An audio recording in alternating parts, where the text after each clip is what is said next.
Hi guys, how you doing? It's Dom here from Gimme.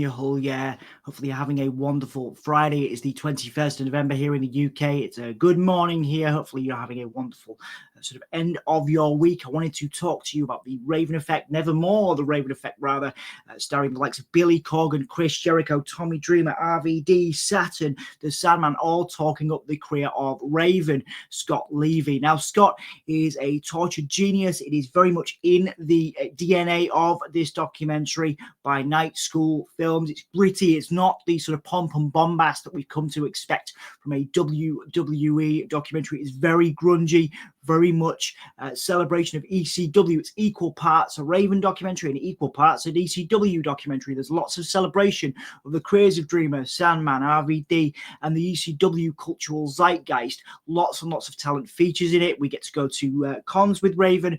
We get to drive on the road with him. We get to speak to Selena Kyle about the realities, the difficulties, the challenges of health as wrestlers grow older, and some of the realities, the harsh realities that don't always get talked about in these documentaries. What's also very, very open and honest about this is, it's Raven's honesty about his mental health, about the struggles that he faces, about his narcissism and his personality disorders that have affected his life, and sort of only relatively recently being diagnosed. A lot of these characters, Jericho, etc., saying that Raven could be quite a dick. Stevie Richards did not, for example, take part in these interviews because, presumably, of the tension that those two had. So you can sort of see, it's very, very honest, brutally honest about the fact that Raven wasn't always the nicest guy, wasn't always the best human being, but as he's grown and he's developed as a human, he has become better. He's understanding himself more. He has more empathy for others. He has more empathy for himself.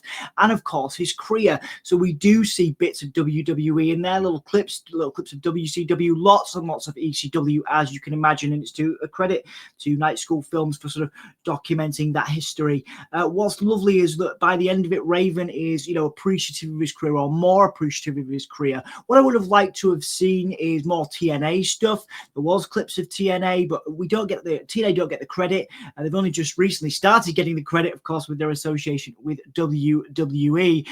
For their work, but of course they relaunched Raven's career after ECW and after a challenging run in WCW and then WWE. So TNA really deserve more credit here, I think, from all parties, from Raven and from the documentary makers. But that is probably one of my major criticisms of it. And again, it does come across like a gritty sort of DIY documentary at times, but that is to its charm. It's that grunge 90s sort of alternative vibe, and that works very well in this context. It's not shiny, it's not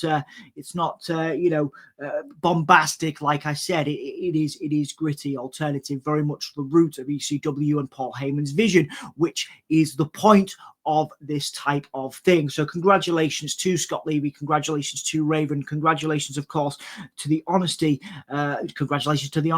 Well done, props to the honesty of Raven, of Scott Levy, of his growth and development as a human being. It can't have been easy for Selena Kyle to talk about the difficulties of being in a relationship with a wrestler who's gone through such challenges. And of course, very open and honest interviews with the Sandman, with Saturn. Great to see Saturn doing well, and I just think that I'm really, really pleased with it. I think it was a great documentary, distributed by Cargo Films as well, on Prime now. So you can see that there's legitimacy there. A lot of people respect Raven's character. You could see the marks of Raven's character in, Bray Wyatt, in Aleister Black, in Uncle Howdy and the Wyatt Six. A lot of things that we talk about here on the channel is, directly inspired by Raven, by Scott Levy. I had the honor and privilege over on Soundsphere magazine of talking to Raven, Scott, a few years ago, and it still remains one of my favorite interviews. Again, he was very honest about his career, and it's good to see him appreciate his legacy and what he's done for wrestling, while also being able to enjoy being at home and enjoy this portion of his life while still producing for wonderful companies like MLW. You even see Jacob Fatu and Raven's involvement with the culling here as well. So again, more great to see the spotlight on MLW as, again, a fantastic company that's doing great things things, and Raven is hopefully still involved in. So congratulations to everybody involved in this. Great to see Jericho in there, great to see Billy Corgan in there again. Legends in their own right in wrestling and music as well. So you can again see the cultural zeitgeist that Raven inhabited and how important he was to wrestling. And my hope is that 10, 20 years down the line, Raven's discovering, the character of Raven is getting new fans as alternative music and scenes develop, and the idea is that hopefully, again, as we see his character now in more video games, as the years go on, things like that, we're going to see more of Raven's character and more of Raven's influence infect the wrestling space and popular culture.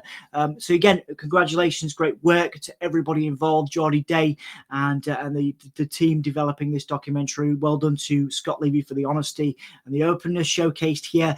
Again, it is raw, and it's not always a glowing reflection of his character and personality. But I think that's what he wanted, and I think that's the rule.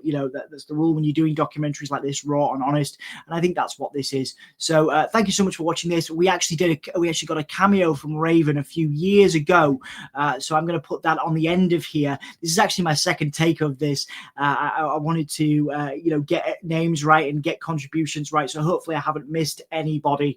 But well done to everybody involved. And again, great to see Amazon pick it up, Prime pick it up, and hopefully Raven's character and wrestling itself gets more views and more fans, new fans potentially from this documentary, alternative music fans, rock fans, etc. And that's one of the other things that I think comes across before we finish up is Raven's respect for the fans and the understanding that he wouldn't exist without them. And I think that does come across here as well. So yes, let's have Raven see us out, and I will see you guys later on in the next few days. Take care, guys. Hull yeah.